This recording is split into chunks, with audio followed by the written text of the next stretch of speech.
Warga Kerajaan Allah, selamat datang dalam online service Kingdom Celebration di Rock Ministry TV. Sebelum mengikuti ibadah online, ada beberapa hal yang harus Anda pastikan terlebih dahulu. Yang pertama, pastikan device atau gadget Anda sudah siap dengan kuota internet dan daya baterai yang cukup untuk mengikuti ibadah. Yang kedua, pastikan Anda menyiapkan waktu khusus untuk mengikuti ibadah online tanpa gangguan. Yang terakhir, belajarlah untuk fokus dan serius karena Anda sedang mengikuti ibadah dan bukan sedang menonton ibadah. Warga Kerajaan Allah, kami percaya pujian dan firman Tuhan yang disampaikan melalui tayangan ini tidak akan kembali dengan sia-sia. Dan tentunya berdampak langsung merubah kehidupan kita untuk menjadi berkat dan berubah senantiasa. Selamat mengikuti ibadah online, Tuhan Yesus memberkati.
Shalom. Selamat pagi Bapak Ibu yang terkasih di dalam Tuhan. Hal yang luar biasa dalam hidup kita ketika anugerah dan kasih karunia-Nya ada dalam kita, sehingga kita bisa hadir dalam persekutuan orang-orang kudus-Nya di tempat ini pagi hari ini. Dan mari kita sambut firman Tuhan dengan tepuk tangan yang luar biasa. Haleluya. Terpujilah nama Tuhan. Mari saya undang untuk kita bangkit berdiri bersama-sama. Kita akan baca firman Tuhan yang terambil dari 1 Tesalonika 5 ayat yang ke-18. Kita baca bersama-sama. Mengucap syukurlah dalam segala hal, sebab itulah yang dikehendaki Allah di dalam Kristus Yesus bagi kamu. Terpujilah nama Tuhan. Beri sorak-sorai bagi Tuhan. Sebab hidup kami Tuhan ada di tangan-Mu Tuhan. Terima kasih Aba Bapa. Terima kasih untuk hari yang baru. Terima kasih untuk nafas hidup Tuhan yang Kau beri bagi kami. Dan terima kasih ya Roh Kudus, untuk memampukan kami, untuk kami kuat berjalan dalam hadirat-Mu Tuhan. Terima kasih, kami bersyukur untuk kasih setia-Mu Tuhan sampai detik ini. Engkau luar biasa, Engkau El Shaddai, terpujilah nama Tuhan. Segala pujian, hormat, kemuliaan bagi nama-Mu Tuhan, kekal selama-lamanya. Di dalam nama Yesus, haleluya, amin, amin, dan amin. Silakan duduk Bapak Ibu yang terkasih dalam Tuhan. Kita nikmati hadirat-Nya dalam tempat ini, di pagi hari ini. Engkau begitu luar biasa Tuhan. Kami bersyukur, sungguh kami bersyukur Tuhan.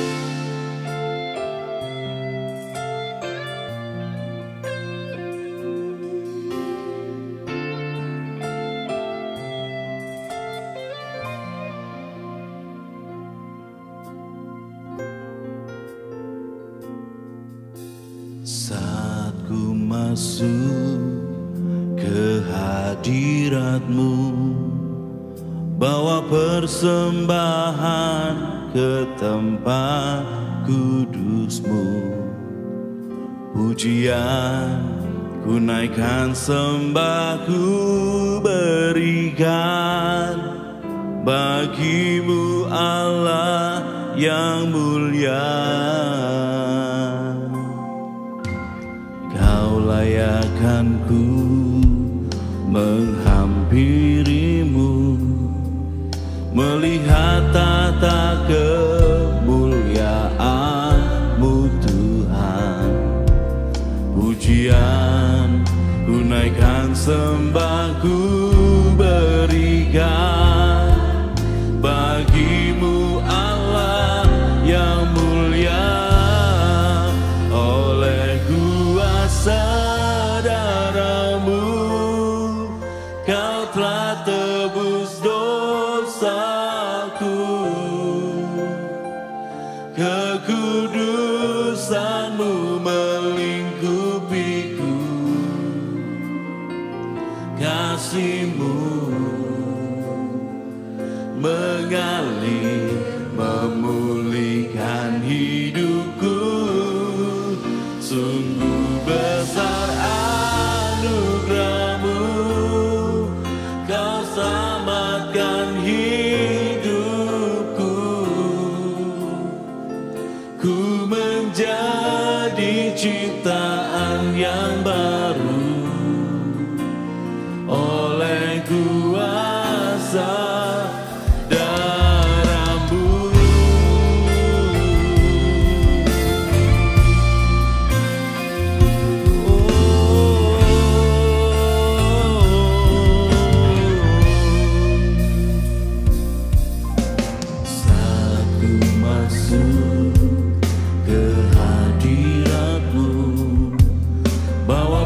persembahan ke tempat kudus-Mu.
Sebab penebus kita hidup, bersorak bagi Dia yang hidup, Raja segala raja, Yesus Kristus Tuhan.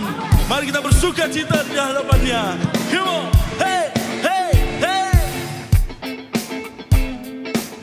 Woo.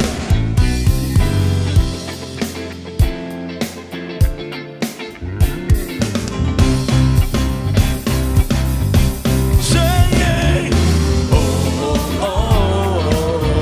oh, oh, hey. Come on.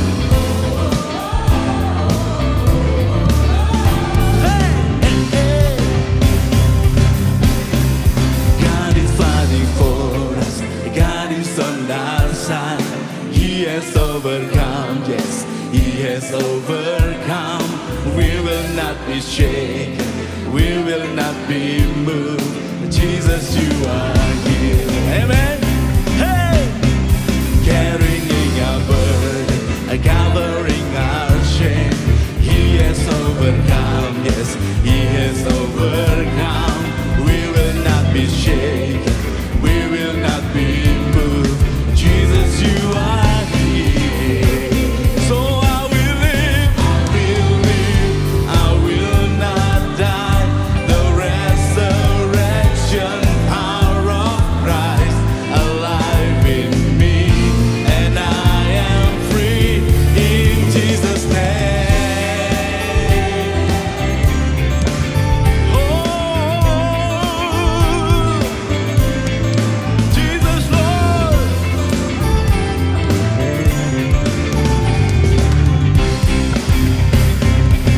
Come on. Carrying our burden, covering our shame. He has overcome, yes, He has overcome. We will not be shaken. Hey, Jesus, You are here. So I will live, I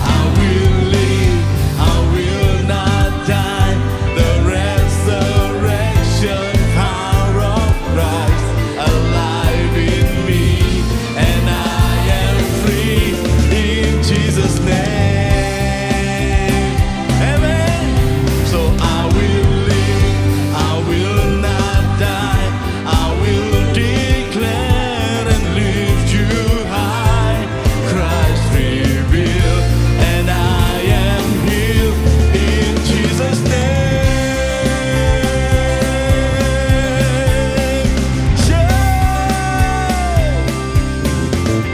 Yang yakin dan percaya bahwa Yesus Kristus Tuhan hidup, tepuk tangan atas kepala kita. Come on, hey!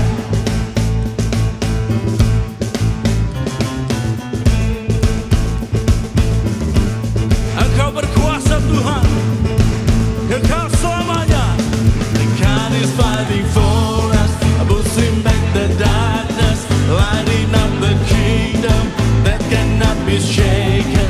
In the name of Jesus, enemies defeated, and we will shout it out.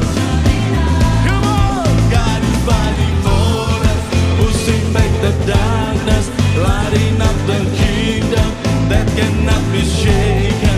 In the name of Jesus, enemies defeated.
Jesus, enemies defeated, and we will shout it out. Praise you, Lord. Hey! Guarding up the kingdom that cannot be shaken. In the name of Jesus, enemies defeated, and we will shout it out. Shout it out. Let's shout it out, Lord. Haleluya. Bila semua di tempat ini merasakan kebahagiaan bersama Tuhan, menjadi sahabatnya Kristus Raja. Haleluya. Terima kasih Tuhan. I know who I am, Jesus. Come on, sing. I know who I am. I know who I am. I know who I am. I am yours. I am yours. I know who I am. I know who I am. I know who I am. I am yours. I am yours. And you are mine. Jesus, you are mine. Yes, Jesus. I was running and you found me. I was blinded and you gave me sight. You were celebrating me. Oh, I'm still, yes, I was dying and you gave me life. Lord, you are my identity. Come and say, I know. Yes, I know. I know who I am. I know who I am. I know who I am. I am yours. I am. I know. Yes, Jesus. I know who I am. I am yours. I am shout, and you are mine. Jesus, you are mine. You are mine. Jesus, you are mine. I was running and you found me. I was blinded and you gave me sight. Looking upon the praising me. Hallelujah. I was broken and you healed me. I was dying and you gave me life. Yakinkan bersama. I know, I know, I know, I know, I know who I am. I know who I am. I know who I am. I am yours. I am. I know. Oh Jesus. I know who I am. I am yours.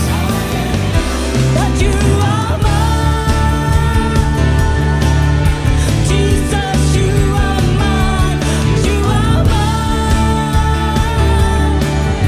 Jesus, you are mine. I am forgiven. I am your friend. I am accepted. I know who I am. I am secure. I'm confident that I am loved. I know who I am. I am alive.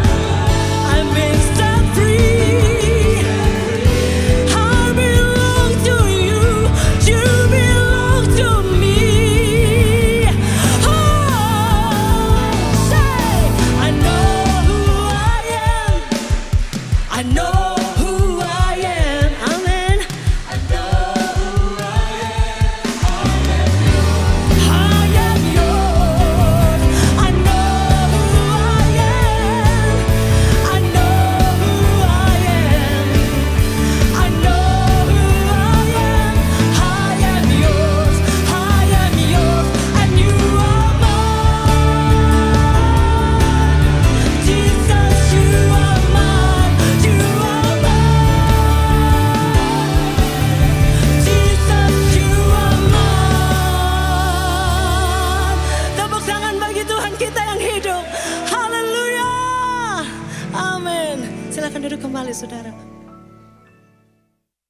Menarik sekali di dalam memperbaiki hubungan yang kita sampaikan pada minggu pertama, kedua tadi. Bagaimana kalau Allah memberikan korban, itu harus beres dulu dengan siapa saja. Dengan semua orang. Sebab kita dipanggil menjadi peacemaker, bukan troublemaker. Dan yang menarik sekali dalam hubungan kakak adik. Yang pertama itu tentu saja Kain dan Abel. Bagaimana karena dengki, iri hati dia bunuh adiknya. Lalu kemudian kita lihat tentang episode daripada Yakub dan Esau. Karena kita tahu bagaimana Yakub ini sudah ditentukan oleh Tuhan. Bahwa dia yang akan jadi penerus, bahkan dia jadi putra sulung. Dia tidak perlu mesti nipu. Dia menipu kakaknya, dia manipulatif banget ini. Yakub artinya penipu, heel grabber. Waktu lahir, mereka ini kembar. Saya percaya juga Kain Abel itu juga kembar, saudaraku. Tapi itu tidak jamin yaitu harmoni. Dan apa yang terjadi, saudaraku? Tuhan berfirman, akulah Allah yang di battle itu.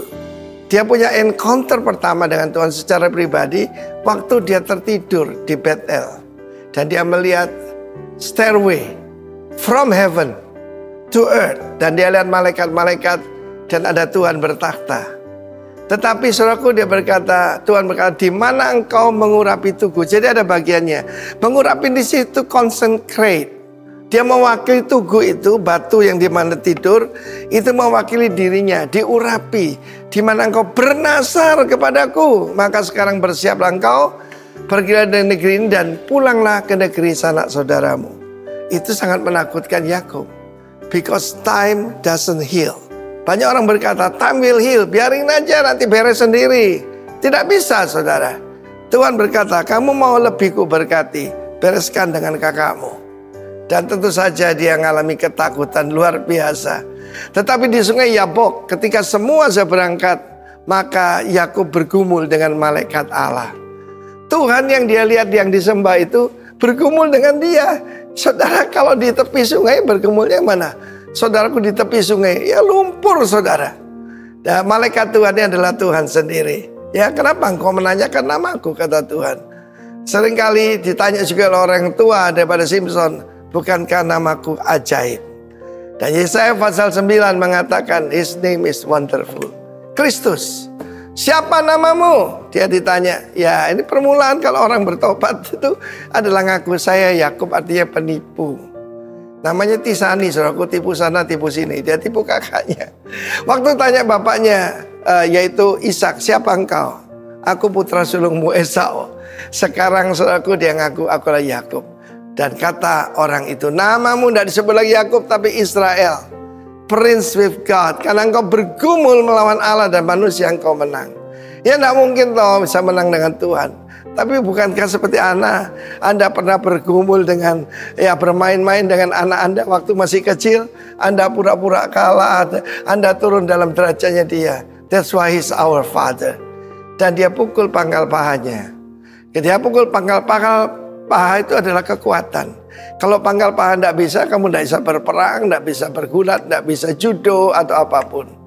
Tetapi dia pegang, yaitu malaikat Tuhan, berkati aku. Ya, dia diganti namanya Israel. Jadi saya berdoa setiap warga negara yang mendengarkan ini, ada hal yang selalu harus bereskan. Kembali ke sanak saudaramu. Dan saudara, cerita selanjutnya mungkin saya akan lanjutkan, yaitu bagaimana Esau dengan dia berpeluk-pelukan. Saudara, bukan waktu yang menyembuhkan Esau, Tuhan yang menjamah dia. Kiranya Tuhan memberikan rekonsiliasi in your family, dan hubunganmu dengan dulu teman baik bisa jadi musuh. Tuhan bisa sanggup untuk memulihkan hubungan kita dalam nama Yesus. Amin.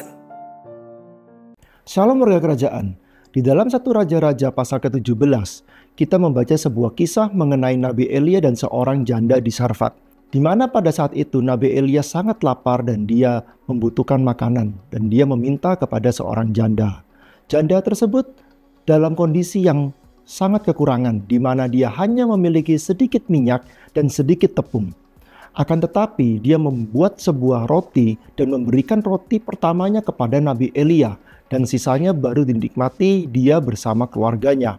Dalam hal ini ada dua hal yang kita pelajari. Yang pertama adalah kita melihat bahwa janda tersebut tidak egois dan dia sangat murah hati, di mana dia memberikan roti pertamanya itu kepada Nabi Elia dan sisanya baru dia nikmatin. Dan ini kita melihat kemurahan hatinya sungguh luar biasa. Hal kedua yang akan kita pelajari dalam hal ini adalah janda tersebut sangat percaya akan janji-janji Tuhan. Buli-buli dan tempayannya tidak pernah kosong, hari demi hari, bulan demi bulan selalu terisi. Dan dia percaya Tuhan tidak pernah meninggalkannya. Warga kerajaan, apabila dari kita saat ini ada yang sama seperti janda ini, kita merasa masih banyak hal yang kita butuhkan, kita masih kekurangan, tapi kita perlu ingat, kita tidak boleh lupa untuk berbagi dengan orang, karena di luar sana masih banyak orang-orang yang membutuhkan. Ya, kita bisa memberikan yang terbaik dari apa yang kita punya. Dan kita ingat, Tuhan tidak pernah meninggalkan kita. Tuhan akan selalu memelihara hidup kita sama seperti janda ini. Mari kita berdoa. Tuhan Yesus, kami ucap syukur Tuhan atas penyertaan-Mu, perlindungan-Mu, dan berkat-Mu Tuhan atas kehidupan kami, atas pekerjaan dan keluarga kami Tuhan. Pada hari ini Tuhan, kami ingin menabur, kami ingin memberi yang terbaik dari apa yang kami miliki Tuhan. Sucikan dan kuduskan Tuhan apa yang kami berikan agar berguna bagi kerajaan-Mu Tuhan. Terima kasih Tuhan, hanya dalam Tuhan Yesus kami berdoa dan mengucap syukur. Haleluya, amin. Tuhan Yesus memberkati. Hanya Engkau Yesus dalam hatiku. Hanya Engkau Yesus Allah yang penuh kasih, yang senantiasa bertahta dalam kehidupan kami. Terima kasih Tuhan. Yesus Kristus Tuhanku.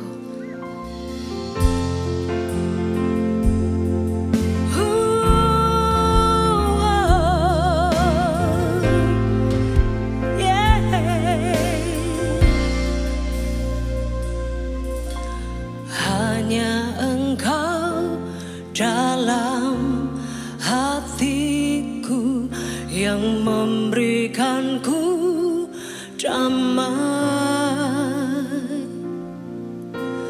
Tiada kasih yang ada di dunia seperti kasih yang Kau berikan.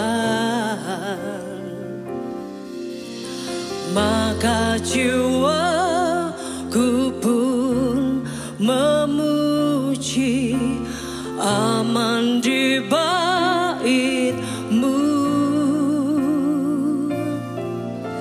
Satu asa di dalam hidupku, bersama-Mu sepanjang masa. Yang ku puja hanya diri-Mu satu, yang selalu setia menopang dan menjagaku senantiasa.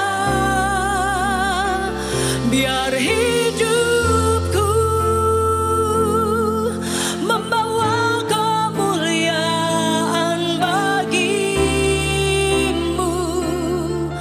karena diri-Mu dan kemurahan-Mu telah bertahta di hatiku.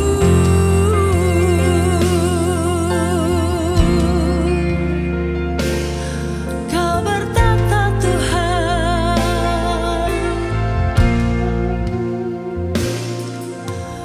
maka jiwaku pun memuji, aman di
dinaikkan di hadapan Tuhan.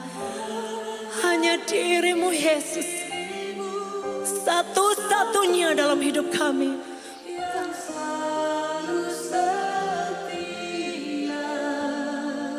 Amin. Kau selalu ada bagi kami. Kami mengangkat tangan di hadapan-Mu Yesus.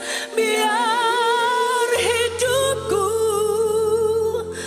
membawa kemuliaan bagi-Mu, yes Lord. Diri-Mu dan kemurahan-Mu telah bertata di hatiku. Yang ku puja hanya diri-Mu, satu yang selalu setia.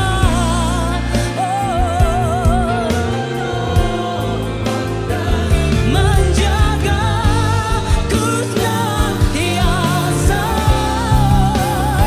biar hidupku membawa kemuliaan bagi-Mu. Karena diri-Mu dan kemurahan-Mu telah bertata di hatiku. Karena diri-Mu dan kemurahan-Mu telah bertata di hatiku. Berikan tepuk tangan yang meriah buat Tuhan kita. Haleluya. Haleluya. Bapa dalam surga, kami bersyukur pagi hari ini kami boleh ada di tempat ini. Kami percaya bukan satu kebetulan, tapi kami percaya ada isi hati Tuhan yang mau dilepaskan di tengah-tengah kami. Biar pagi hari ini firman-Mu yang lebih tajam dari pedang bermata dua, yang bisa memisahkan tulang dan sumsum kami, roh dan jiwa kami, dilepaskan di tengah-tengah kami. Buang semua perkataan yang tidak perlu, yang bukan berasal daripada Tuhan. Biar isi hati Tuhan saja yang dilepaskan di tengah-tengah kami. Terima kasih Tuhan. Hanya di dalam nama Tuhan Yesus, semua umat Tuhan yang siap mendengarkan firman Tuhan, sama-sama saya katakan amin. Puji Tuhan, silakan duduk. Shalom Bapak Ibu Saudara, selamat pagi, selamat tahun baru. Senang sekali saya boleh ada di tempat ini. Saya percaya itu semua karena kemurahan Tuhan. Terima kasih untuk Bapak Gembala Senior, Penatua, dan semua tim yang telah mengizinkan saya untuk bagikan berkat lewat firman Tuhan. Baik, tanpa panjang lebar, pada hari ini saya dikasih tema tentang restoring relationship yang diambil dari Markus 11 ayat 25 tentang memulihkan hubungan. Mari kita lihat Alkitab kita sama-sama. Markus 11 ayat yang ke-25. Demikian firman Tuhan. Dan jika kamu berdiri untuk berdoa, ampunilah dahulu sekiranya ada barang sesuatu dalam hatimu terhadap seseorang, supaya juga Bapamu yang di sorga mengampuni kesalahan-kesalahanmu. Kalau kita bicara memulihkan hubungan yang rusak, ya, atau restoring relationship, ayat yang tadi kita baca, kalau kita ada ganjelan terhadap sesama kita perlu pulihkan dulu. Saudara, kenapa hubungan yang rusak itu perlu dipulihkan? Hubungan yang rusak itu perlu dipulihkan sebab begini. Oh ya, memang hubungan itu sangat penting. Bukankah salah satu DNA gereja itu adalah hubungan?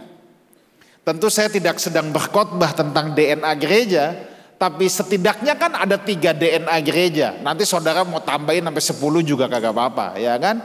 Kenapa gereja disebut gereja? Sebab kalau gereja kehilangan DNA, maka nanti gereja nggak ada bedanya dengan bioskop.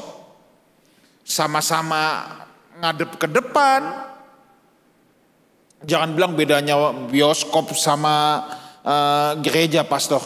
Bioskop itu bayar duluan, gereja bayar belakangan. Jangan gitu kan. Nanti nggak ada bedanya gereja dengan karaoke rohani. Atau tempat karaoke, sama-sama ada teksnya, diiringin musik, live band lagi sini. Tapi bedanya kalau di karaoke saudara bisa pilih lagu, kalau di sini saudara nggak boleh pilih lagu. WL yang pilihin gitu kan. Oh iya, kalau gereja kehilangan DNA seperti itu. Nah, yang membedakan kan gini, gereja dengan bioskop, gereja dengan tempat karaoke. Salah satu yang membedakan adalah DNA-nya gereja itu hubungan. DNA gereja kan saya udah bilang tadi, setidaknya ada 3. Perjumpaan dengan Allah, hubungan, dan penerimaan tanpa syarat. Nah, hubungan ini sangat penting saudara. Kenapa? Sebab Tuhan kita itu memang Tuhan atas hubungan. Bukankah salah satu alasan Yesus datang ke bumi ini adalah untuk memulihkan hubungan yang telah rusak antara Allah dengan manusia. Makanya hubungan itu sangat penting sekali.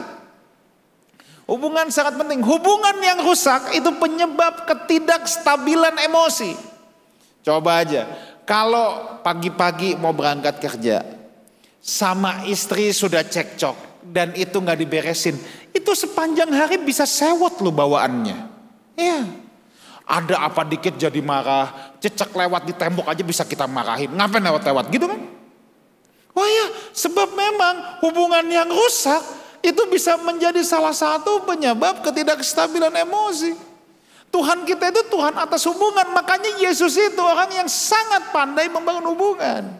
Buktinya apa? Bayangin anak-anak aja senang deket Yesus, ya kan?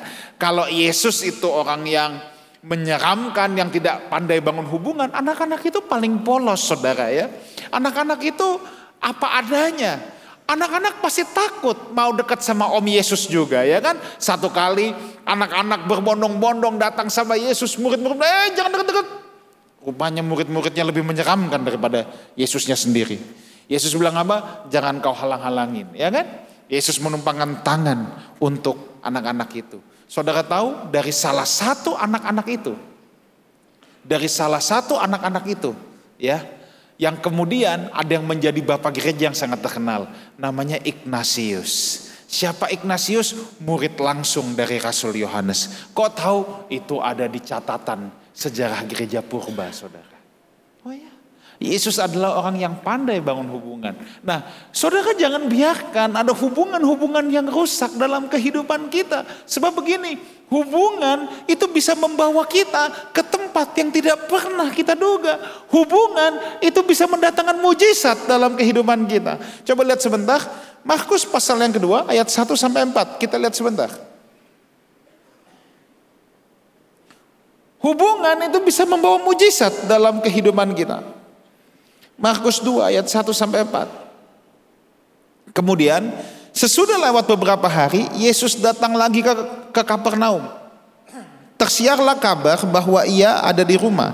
Maka datanglah orang-orang berkerumun sehingga tidak ada lagi tempat, bahkan di muka pintu pun tidak. Sementara ia memberitakan firman kepada mereka. Nah, lihat ini ayat 3.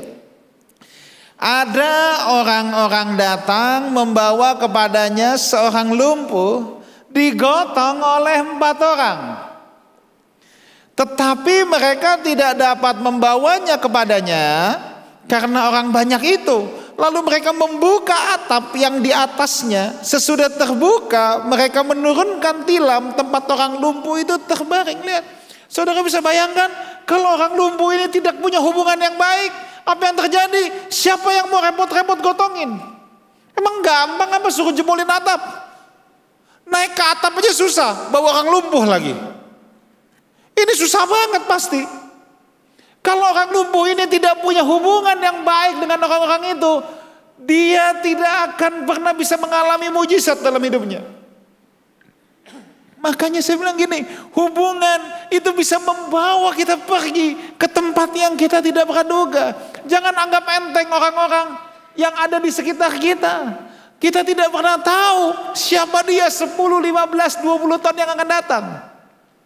Saya katakan gini bukan untuk memanfaatkan orang, tidak. Saya hanya ingin beritahu bahwa hubungan itu bisa mendatangkan mujizat dalam hidup kita.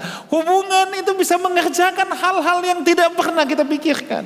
Jangan pernah membiarkan hubungan yang rusak. Nah, hubungan yang rusak untuk diperbaiki perlu apa?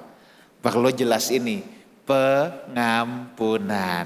Itu kan ayat yang kita baca tadi. Kita harus tahu dulu kan pentingnya hubungan, itu DNA gereja ya.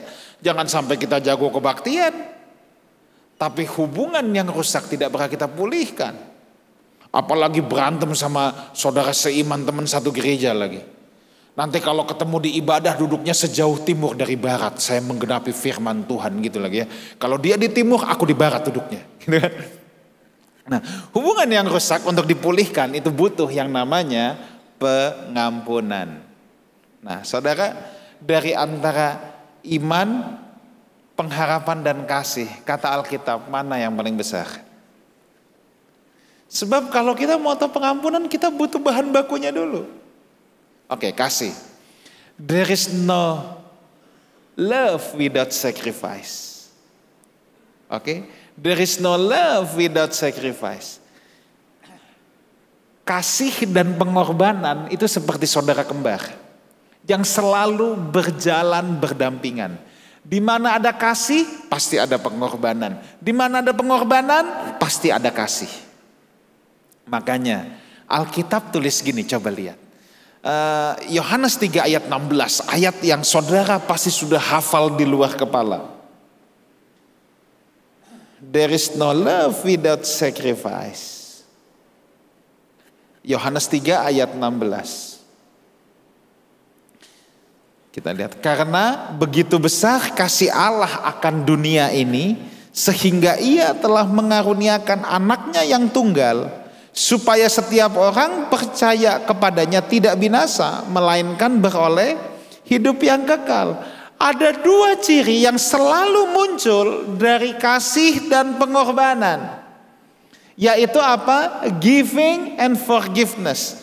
Dari kasih dan pengorbanan selalu muncul dua hal ini, giving and forgiveness. Makanya tadi di ayat itu dikatakan, karena begitu besar kasih Allah, lihat, ada kasih di sana, kasih Allah yang begitu besar, sehingga ia telah mengaruniakan anaknya yang tunggal. Lihat, di mana ada cinta pasti ada pemberian.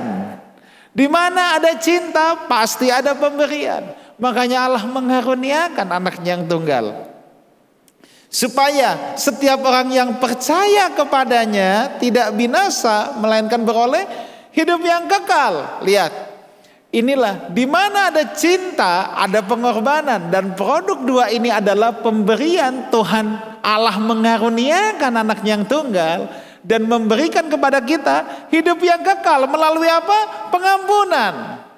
Sebab memang produk yang muncul dari cinta dan pengorbanan adalah pemberian dan pengampunan. Makanya saudara dan saya diampuni, saudara dan saya dikasihi.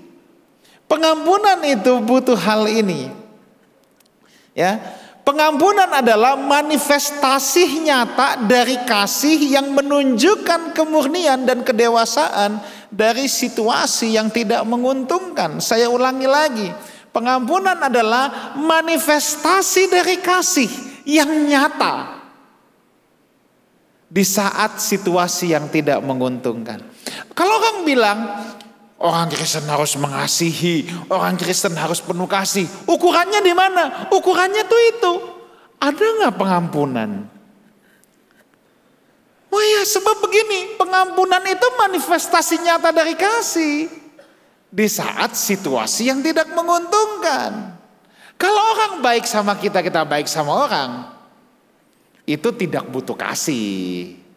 Tapi kasih itu justru teruji ketika orang tidak baik sama kita. Bisa gak kita tetap mengasihi? Situasi memang tidak menguntungkan.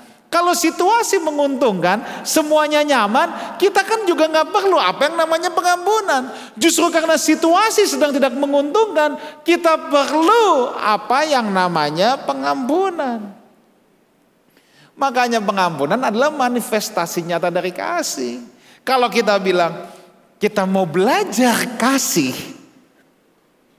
nanti itu sudah pasti ujiannya adalah apakah kita bisa mengampuni atau tidak.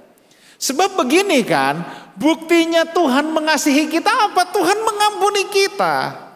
Apa sih kelayakan kita untuk kita diampuni? Nggak ada kan? Apa sih kelayakan kita? Nggak ada. Tapi itulah kasih karunia diberikan kepada orang yang tidak layak menerimanya. Kita perlu belajar akan hal ini, apa yang namanya pengampunan.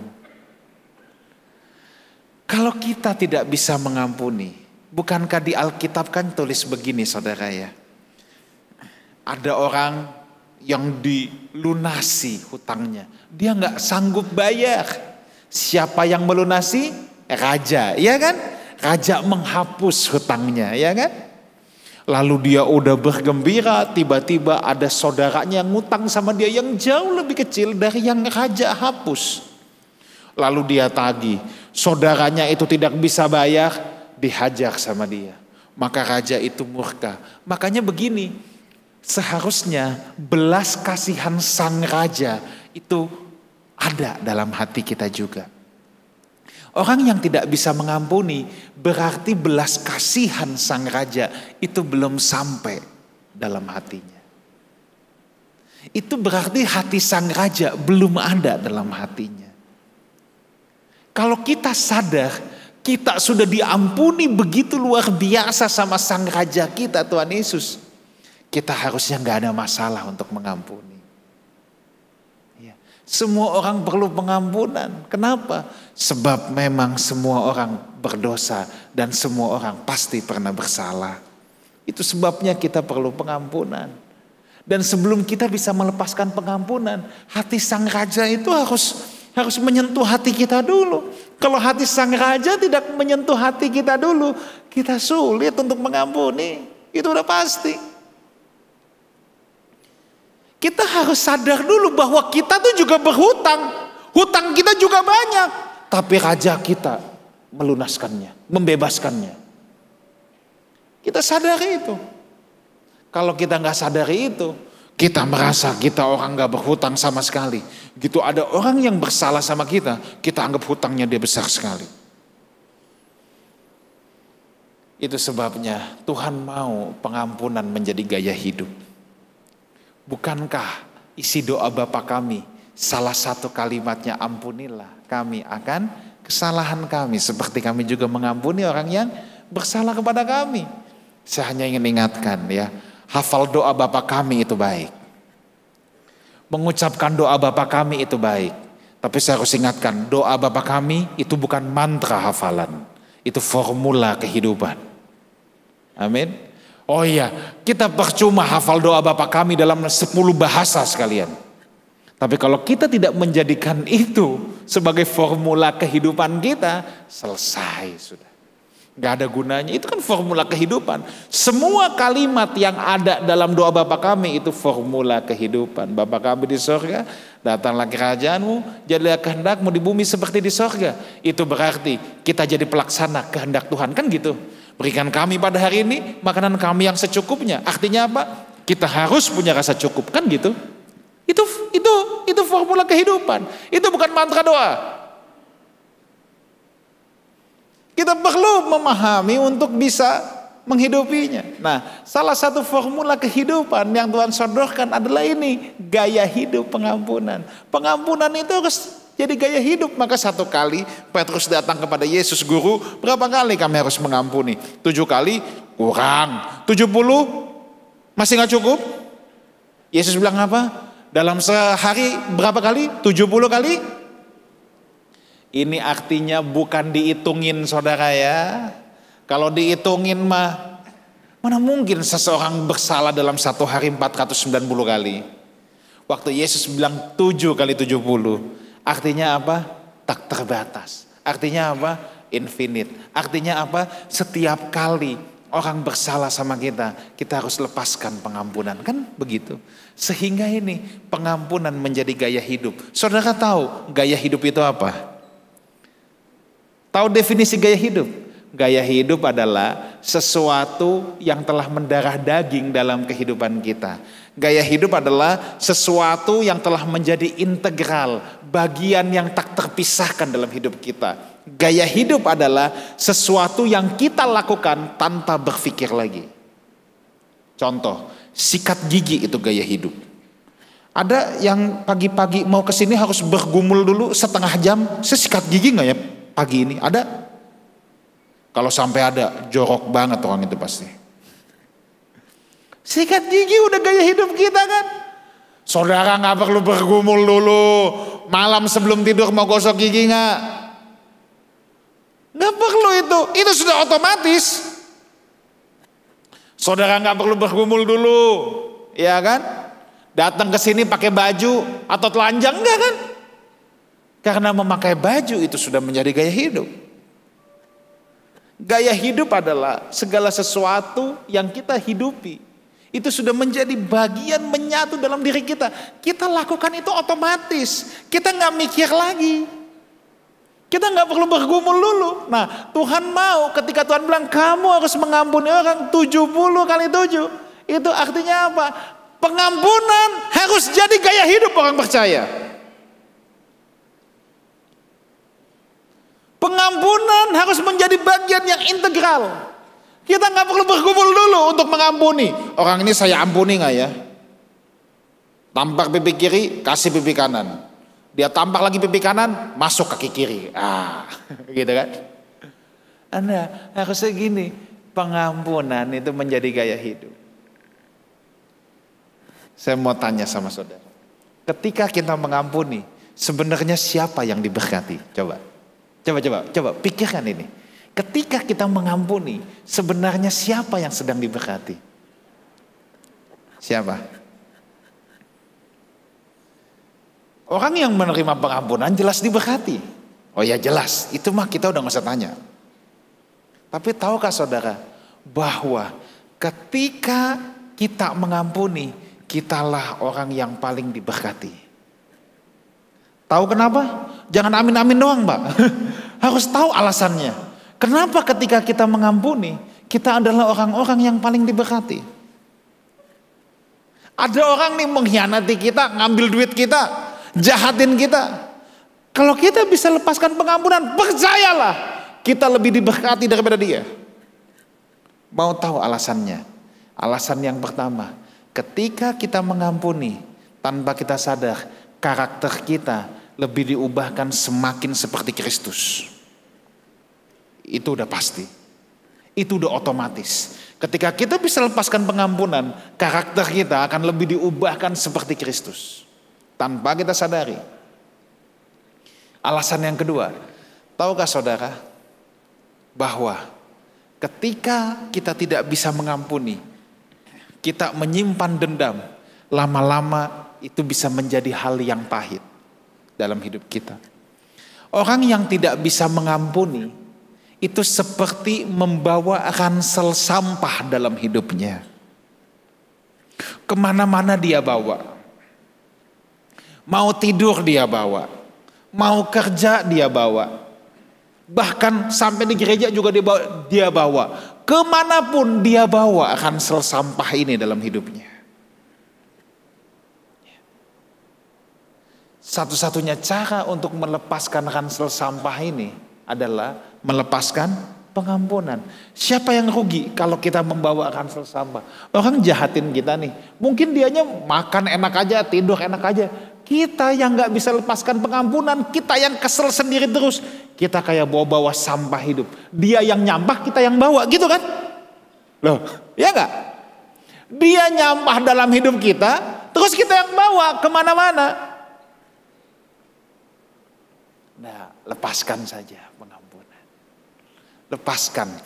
Jangan itu jadi beban kita. Percayalah, kalau kita bisa mengampuni, kita yang lebih diberkati. Minimal karakter kita diubahkan semakin seperti Kristus ketika kita bisa mengampuni. Oh ya, maka benar, pengampunan itu memang menjadi gaya hidup. Pengampunan itu tindakan iman.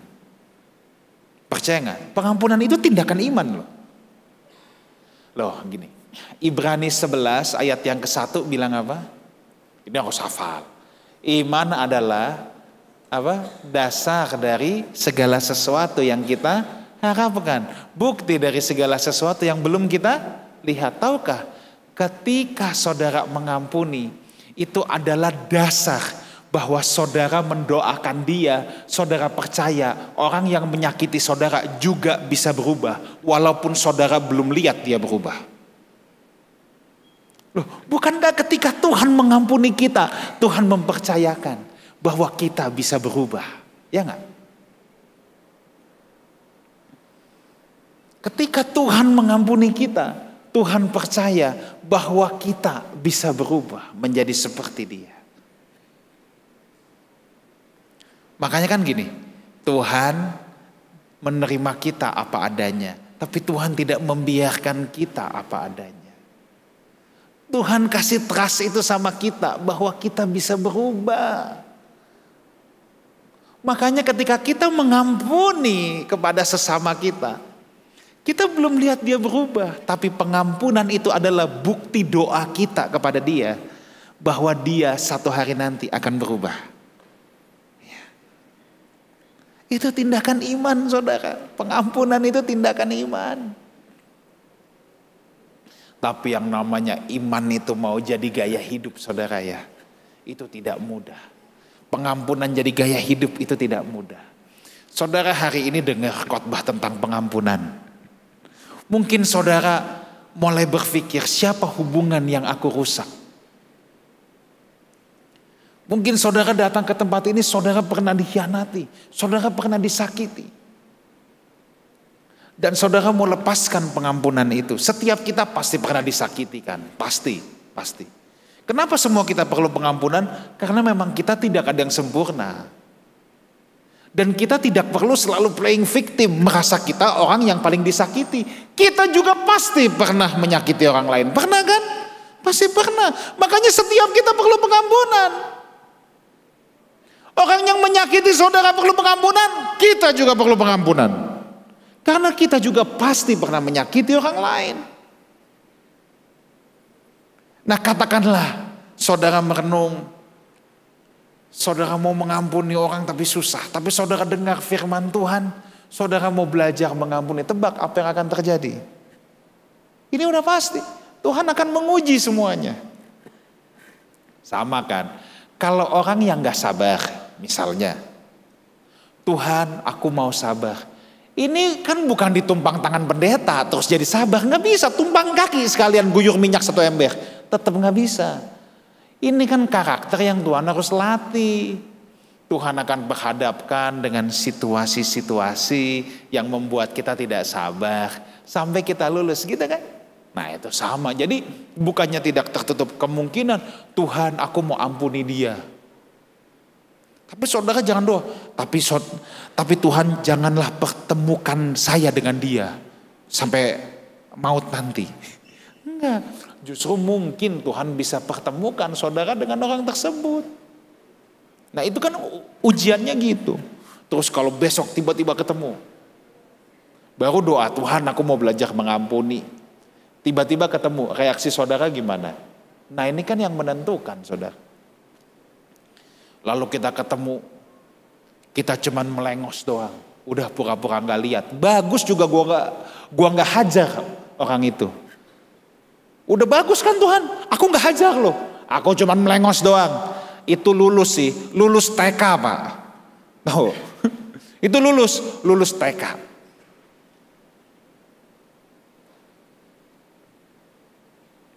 Kalau mau diwisuda, beda. Udah dia yang menyakiti. Kita yang nyamperin. Kita yang lepaskan pengampunan. Kita yang memberkati dia. Itu baru anak-anak raja. Ya. Bukankah kita yang berdosa? Yesus yang datang menghampiri kita. Bukankah kita yang sudah berdosa? Yesus yang datang menghampiri, memberkati kita, memulihkan kita, mengampuni kita.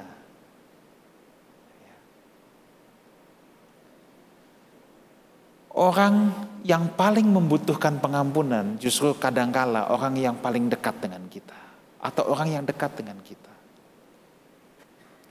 Pengampunan dibutuhkan karena itu menandakan memang kita belum sempurna, kita pun perlu pengampunan. Pasangan hidup kita tidak sempurna. Orang yang paling berpotensi mengecewakan saudara ya pasangan hidup saudara. Dan dia butuh pengampunan. Sebab saudara tidak nikah dengan malaikat tanpa sayap kan? Dia perlu pengampunan. Maka pengampunan harus jadi gaya hidup. Saya pernah saudara. Dulu waktu saya berbisnis di bidang properti. Saya ingat banget. Waktu saya baru pulang dari Australia. Saya sempat jualan properti Australia. Singkat cerita. Saya kerjasama dengan satu orang. Ini anak wakil gembala sidang. Jadi saya percaya dong. Tapi saudara jangan tanya sama saya gereja mana. Saya nggak akan sebut. Ini pelajarannya, bukan tempat gosip, bukan. Dia juga punya usaha. Singkat cerita gini, saya punya skill, saya punya pengetahuan semua tentang properti Australia, saya punya barang. Lalu dia bawa saya ketemu kliennya. Dia real estate agency di Indonesia, ya kan banyak real estate agency kan di Indo. Dia bawa saya ketemu kliennya. Kita udah perjanjian, dia nggak perlu ngapa-ngapain, saya yang kerjain semua. Pembagian 60-40. Saya 60, dia 40. Dia hanya duduk manis. Saya yang beresin semua dari A sampai Z sampai serah terima kunci. Kemudian saya udah bulak-balik ketemu kliennya, udah sampai pilihin unit, tiba-tiba dia telepon saya. Kok kliennya batal? Ya, kita tuh pendeta kadang-kadang mikir sih positif aja. Ya memang beli properti kan bukan beli baju. Biasalah batal. Barang mahal. Biasalah batal. Singkat cerita, tidak lama kemudian saya find out. Karena properti Australia kan dia juga orangnya. Rupanya klien ini prosit, maju saudara. Beli barang yang saya pilihin. Rupanya dia ada channel dengan orang lain. Dengan properti agency Australia lain yang mau bagi dia 50%. Tapi syarat dengan dia dikasih 50%, tapi dia cuma supply barang. Dia harus kerjain semuanya. Tahu ya, jadi dia mau pakai tenaga saya. Setelah semua skill set saya dipakai, saya yang pilihin, detik terakhir dia tinggal tikung. Wah jujur saudara, mangkel lah saya. Peraturan di Australia, kalau saya email ke developer, saya buktikan bahwa saya juga kerjain ini, saya yang beresin dari awal, maka developer akan langsung split the commission. Secara hukum, saya boleh melakukan itu dan saya tidak salah. Tetapi entah kenapa pada saat itu, Roh Kudus bicara dalam hidup saya sangat lembut. Diam, saya tidak boleh email. Wah itu jujur saudara bikin saya makin mangkel. Saya udah dicurangin, sekarang Tuhan suruh saya diam. Saya tahu banget Tuhan suruh saya diam. Saya diam, tapi kalau mau jujur, saya masih kalau berdoa itu Tuhan aku diam, tapi emang brengsek itu orang Tuhan. Di situ saya tahu, saya tidak membalas. Saya belajar taat, tapi nilainya masih 5. Iya, kan banyak orang Kristen yang doa kadang-kadang doa sih, rohani sih, tapi suruh Tuhan jadi tukang pukul. Kalau di sini nggak ada, sini tampangnya baik-baik. Tahu ya, suruh Tuhan yang jadi tukang pukul Tuhan. Dia keterlaluan Tuhan, pembalasan hak Tuhan. Lihat, pakai ayat lagi, cungkil matanya Tuhan, gebukin sekalian. Pakai ayat lagi, terus suruh Tuhan jadi algojo kita. Kalau di sini nggak ada, kan tuh saya udah bilang, ya. Di sini tampangnya luar biasa baik-baik semua. Gitu, kita kesel. Tapi di saat itu saya tahu, saya udah diem, udah taat, tapi saya belum lulus. Kenapa? Karena saya belum bisa melepaskan pengampunan dengan tulus. Dalam doa saya masih brengsek itu orang emang, keterlaluan. Manusiawi nggak? Manusiawi nggak? Tapi orang Kristen itu bukan hidup berdasarkan fakta. Orang Kristen hidup berdasarkan kebenaran. Saudara tahu kan ada 3 tingkatan kehidupan. Yang paling kasihan, yang paling bawah, hidup berdasarkan asumsi. Ini sih paling kasihan asli. Asumsi itu hanya apa yang dia pikirkan, belum tentu juga fakta. Setingkat di atas, hidup berdasarkan fakta, gitu kan? Ini kan di atas asumsi, lumayan ini. Tapi kalau orang Kristen, hidup berdasarkan kebenaran. Oh iya, setiap akhir tahun kita pasti mendengar tahun depan makin sulit, tahun depan tidak akan lebih mudah. Itu fakta nggak? Fakta. Tapi kita hidup berdasarkan kebenaran. Tahun depan boleh lebih sulit, tapi tangan Tuhan yang menopang akan tetap menuntun anak-anaknya sampai selama-lamanya. Oh iya, orang Kristen hidup berdasarkan kebenaran. Jangan biarkan apa yang kita pikir manusiawi itu menguasai hidup kita. Karena kita bukan manusia dunia ini, kita manusia rohani. Kita harus hidup berdasarkan apa yang namanya kebenaran. Bukan karena fakta. Karena saya tahu nilai saya masih 5, belum bagus-bagus banget. Nanti pasti ada ujian ulang kan gitu. Soalnya belum lulus bagus. Saya pikir ujian ulangnya itu nanti saya bakal ditikung lagi begini. Tapi Tuhan itu humoris ya. Tuhan itu orang yang, Tuhan bukan orang. Tuhan itu Tuhan yang suka bercanda kadang-kadang sama kita. Ya.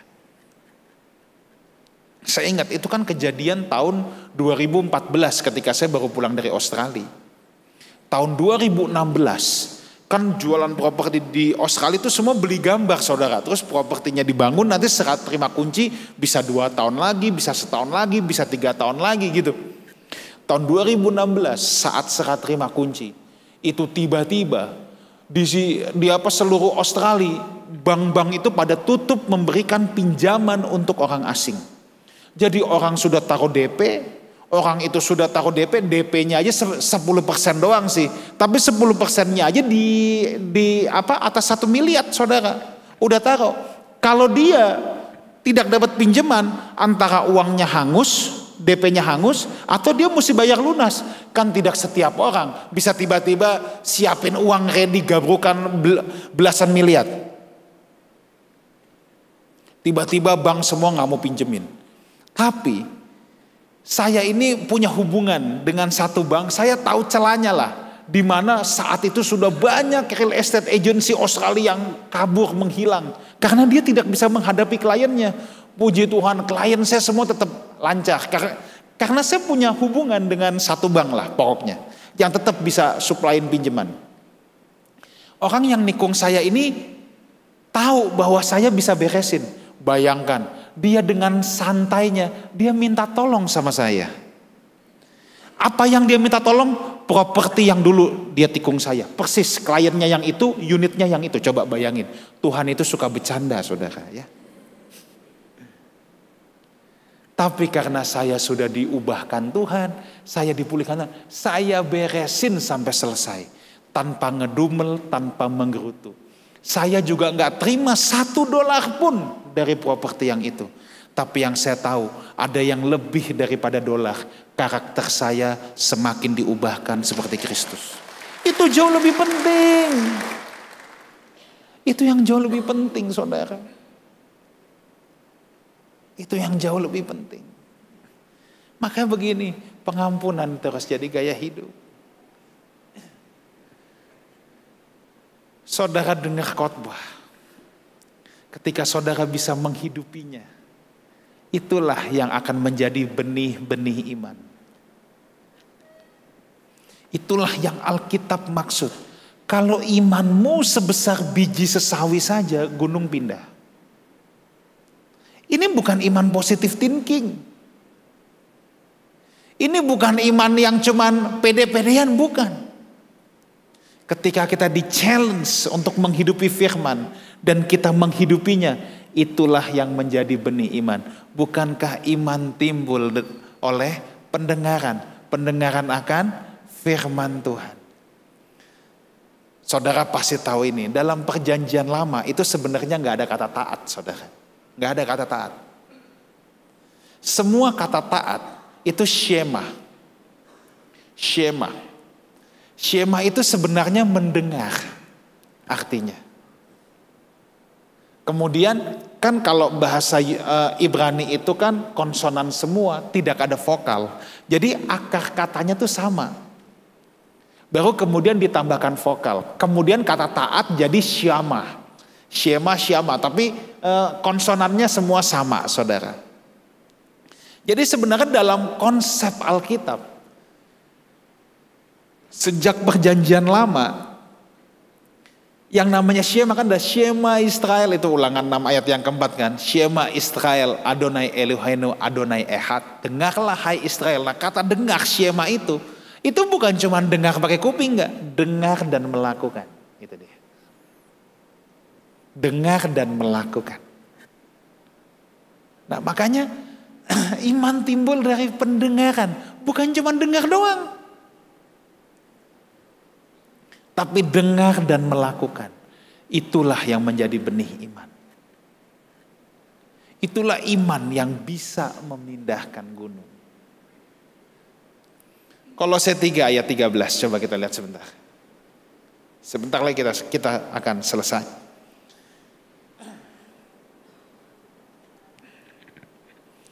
Mungkin pemain musik boleh maju. Iringin pelan-pelan biar kayak di lounge cafe gitu ya. Oke, Kolose 3 ayat 13. Sabarlah kamu seorang terhadap yang lain, ampunilah seorang akan yang lain apabila yang seorang menaruh dendam terhadap yang lain. Sama seperti Tuhan telah mengampuni kamu, kamu juga perbuatlah demikian. Tuhan bilang gini, sabarlah kamu. Sabar itu kan slow to anger, jangan cepat marah. Ya. Kenapa saudara kita perlu belajar kesabaran dan toleransi terhadap ketidaksempurnaan? Sebab memang gak ada yang sempurna. Ya.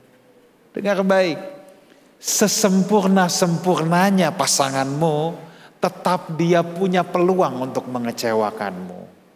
Ya, dia tetap punya peluang untuk mengecewakanmu. Makanya kita harus belajar ini sabar dan toleransi akan kekurangan orang lain. Ayat yang terakhir, Ibrani 12 ayat yang ke-15. Kemudian kita akan selesai. Singer juga boleh maju ke depan, kita udah mau selesai. Ibrani 12 ayat 15. Jagalah supaya jangan ada seorang pun menjauhkan diri dari kasih karunia Allah, agar jangan tumbuh akar yang pahit, yang menimbulkan kerusuhan dan yang mencemarkan banyak orang. Lihat, ini diawali dengan jangan ada seorang pun menjauhkan diri dari kasih karunia Allah. Bukankah kasih karunia yang mengampuni kita? Makanya orang yang menjauhkan diri dari kasih karunia Allah itu sulit untuk mengampuni. Makanya jangan menjauhkan diri. Kenapa? Supaya jangan tumbuh akar yang pahit. Tadi yang saya bilang, kalau kita kecewa, lama-lama kalau kita nggak lepaskan yang namanya pengampunan, itu akan jadi sesuatu yang pahit dalam hidup kita. Dan orang kalau mata airnya sudah pahit, mata air yang pahit akan mengeluarkan apa? Air yang pahit juga.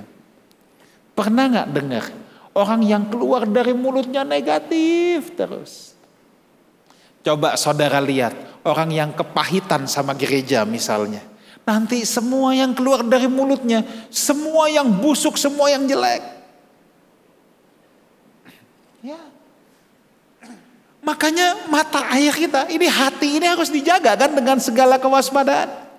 Sebab kalau ini pahit, nanti yang keluar dari mulutmu itu pahit semua. Kata Alkitab apa? Menimbulkan apa? Kerusuhan dan mencemarkan. Orang yang dengerin mulut kita ikut tercemar. Itu udah pasti. Tapi kalau saudara bisa melepaskan pengampunan, mata air ini jadi manis. Yang keluar pun air yang manis. Orang yang dengar pun damai sejahtera. Tapi kalau saudara mendengar orang yang kepahitan ngomong, saran saya jangan banyak mendengarkan orang yang kepahitan. Kenapa? Kita akan ikut tercemar. Itu Alkitab yang ngomong. Orang pahit kalau bicara akan menimbulkan kecemaran. Bukankah Amsal bilang begini? orang yang berkenan kepada Tuhan. Salah satu ciri orang yang berkenan sama Tuhan, musuhnya pun akan didamaikan dengan dirinya. Itu ada di kitab Amsal. Carilah saudara, ini PR saudara. Ya, ada, Amsal tulis gitu. Orang yang berkenan sama Tuhan, musuhnya pun akan didamaikan. Miliki pengampunan sebagai gaya hidup, pulihkan hubungan yang rusak. Biar hati sang raja ada pada kita semua. Amin. Kita bangkit berdiri, kita datang sama Tuhan.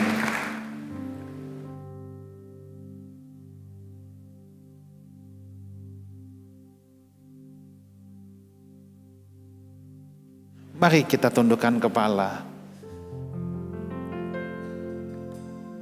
Kita teduhkan hati kita. Kemuliaan bagimu di tempat maha tinggi.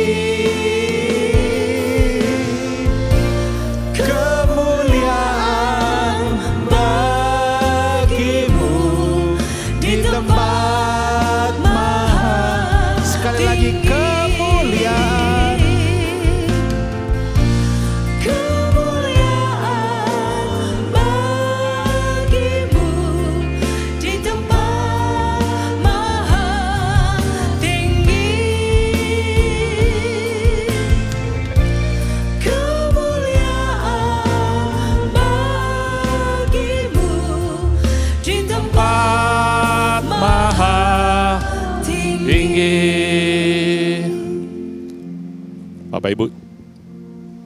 Bapak Ibu silakan duduk. Saya percaya pagi hari ini kita semua diberkati, amin. Mari kita beri kemuliaan kepada Tuhan kita. Thank you Pastor Wigan Sugandi atas pelayanannya pagi ini. Sudah jauh-jauh dari Jakarta dan pagi ini harus segera terbang kembali. Terima kasih, kami semua diberkati. Mari Bapak Ibu kita sekarang akan masuk ke dalam perjamuan kudus. Mari kita persiapkan perjamuan kudus kita. Bila mana ada Bapak Ibu yang belum menerima roti dan anggur bisa melambaikan tangan, supaya Asyir bisa melayani Anda. Perjamuan kudus ini diperuntukkan setiap kita yang sudah dibaptis salam. Mari kita persiapkan. Oleh kuasa darah-Mu, Kau telah tebus dosaku. Kekudusan-Mu melingkupiku,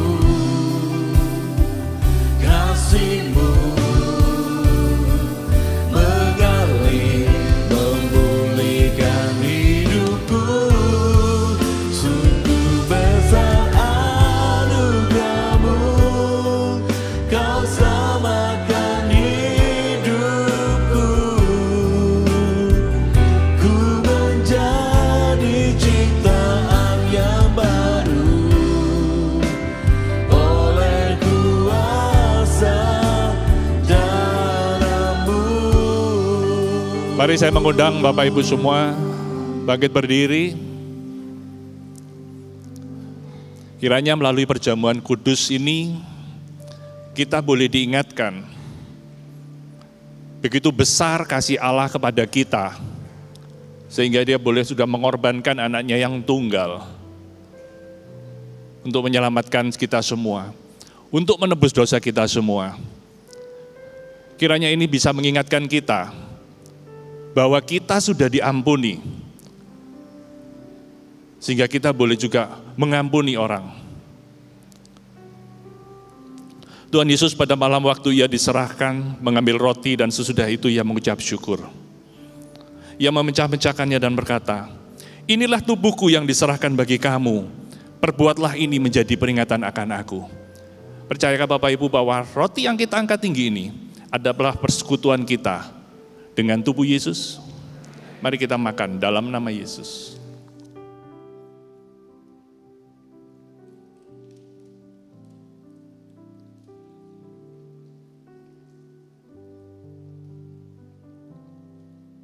Terima kasih Yesus.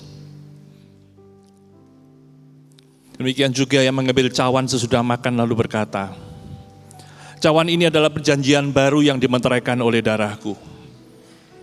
Perbuatlah ini setiap kali kamu meminumnya menjadi peringatan akan aku. Apakah saudara percaya bahwa anggur yang kita angkat tinggi ini dan kita akan ucapkan syukur atasnya adalah persekutuan kita dengan darah Yesus? Amin. Mari kita minum dalam nama Yesus.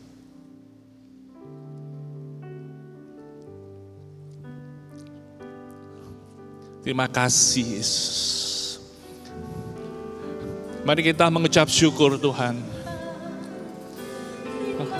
Terima kasih. Terima kasih buat tubuh dan darah-Mu. Terima kasih buat pengorbanan-Mu. Terima kasih buat pengampunan-Mu. Haleluya. Terima kasih Yesus. Terima kasih buat pengorbanan-Mu.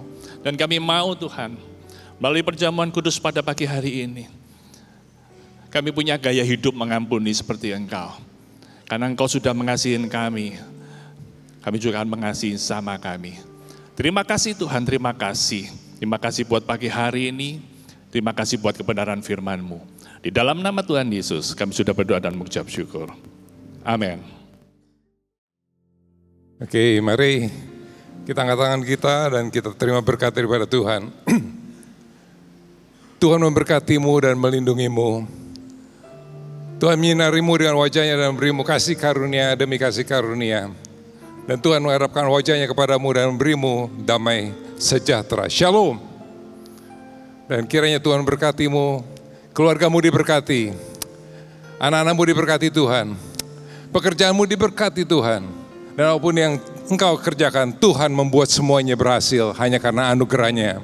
Pulanglah dan terimalah berkat daripada Allah Bapa, Tuhan Yesus Kristus, dan penyertaan daripada Roh Kudus menyertaimu mulai dari hari ini, esok, bahkan sampai dengan Maranatha, Tuhan Yesus datang kembali, bahkan sampai selama-lamanya. Yang percaya dan diberkati Tuhan katakan, amin. Tuhan Yesus memberkati. Selamat hari Minggu.